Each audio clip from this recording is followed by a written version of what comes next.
କଥାର ନାହିଁ ଯେ କଳା ଚଷମା ପିନ୍ଧିଥାଏ ତାକୁ ଦୁନିଆଟା କଳା ଭଳିଆ ଦେଖାଯାଏ, ଅନ୍ଧକାର ଦେଖାଯାଏ। ଆକ୍ଚୁଆଲି କଥାଟା ସତ।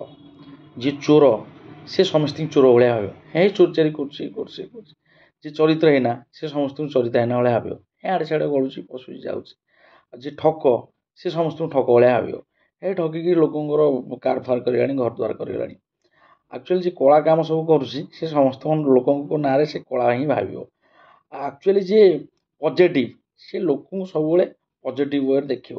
ଯଦି ଗୁଡ଼ା କିଛି ଅସୁବିଧା ହେଇଯାଇଛି କି କ'ଣଟା କାମ ହେଇଯାଇଛି, ହଁ ହେଇଥିବ, ଅସୁବିଧା ପାଇଁ କାମଟା କରିଦେଇଛି କି କ'ଣ କରିଛି, ତ ସେ ପଜିଟିଭ୍ ୱେରେ ତାକୁ ନେବ।